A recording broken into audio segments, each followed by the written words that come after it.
मैं दिल्ली से आई हूँ। सुबह 5 बजे आपकी सभा में शरीक होने के लिए दिल्ली से चली और आपकी ये सभा बहुत खूबसूरत सभा है।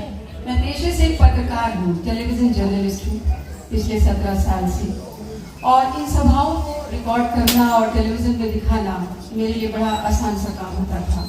पहले उधर होती थी, आज यहाँ हूँ। सनातन धर्म की बात बहुत संक्षेप में करनी है, ऐसा कहा गया है।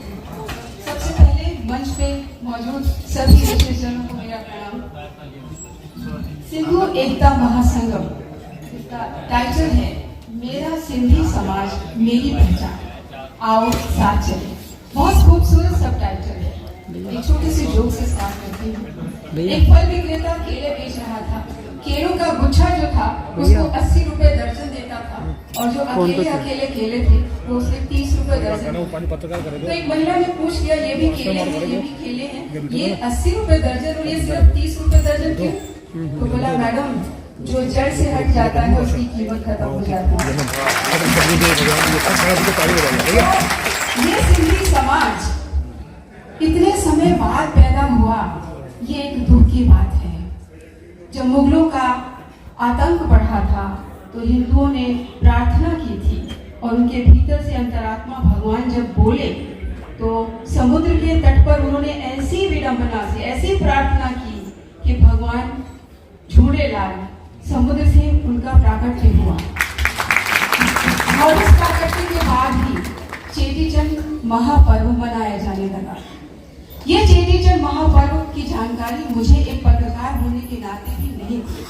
हालांकि मैंने MA इंग्लिश किया है, BSc मेडिकल किया है, MA जर्नलिज्म किया है, और बहुत से बड़े बड़े इंस्टीट्यूट में मैंने पत्रकारिता पढ़ाई भी है। ऐसा कोई टेलीविजन चैनल नहीं है जहां मेरा पढ़ाया हुआ स्टूडेंट काम नहीं कर रहा। बावजूद इसके मुझे चेटीचंद महापर्व की पूरी जानकारी संत श्री आशाराम जी बापू के सत्संग में मिली। सब कुछ मैं जानती हूँ, खुद पढ़ाती हूँ, लेकिन बावजूद मुझे सनातन धर्म की जानकारी ही नहीं है। यही विडंबना है हम हिंदुओं की। हमारे स्कूल के छोटे छोटे बच्चे, जो हिंदू बच्चे, उनसे पूछा जाए कि कृष्ण कौन थे, उनके गुरु कौन थे, तो शायद वो कृष्ण की बात कर भी दें, लेकिन उनके गुरु की चर्चा उनको नहीं पता। भगवान राम के गुरु कौन थे उनको नहीं पता। लेकिन संत श्री आशाराम जी बापू के आश्रम में एक दिन मैं गई, सत्संग अटेंड किया, और मुझे पूरी जानकारी वेदांतों की आ गई। संतों का ये इम्पोर्टेंस होता है। संत 5 मिनट में आपके साथ बैठ जाएं और न भी बोले, चुप भी रहे, तो उनके आभा मंडल से आपको इतना कुछ मिल जाता है जो जीवन जीने के लिए काफी होता है। कोई तो कारण होगा। भगवान राम सिंहासन पे बैठने के बाद वशिष्ठ जी के चरणों में बैठते थे, गुरु वशिष्ठ जी के यहाँ प्रार्थना करते थे और अपनी समस्याओं का हल ढूंढ लेते थे। कोई तो कारण रहा होगा।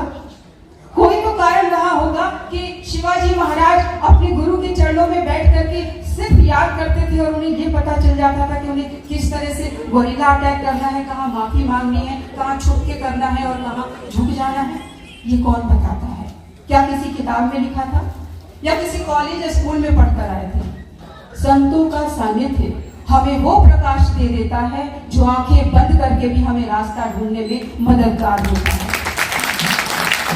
राजनीति कभी भी संतों के बिना संभव ही नहीं है कि तेजी से चले, लड़खड़ाती ही रहेगी। अगर संत का साथ राजनेता ने नहीं दिया तो वो राजनेता ज्यादा दिन तक टिक भी नहीं पाता। आज देश को जरूरत है संतों के सानिध्य की। 1891 में यही देश था, और इसी देश से एक संत शिकागो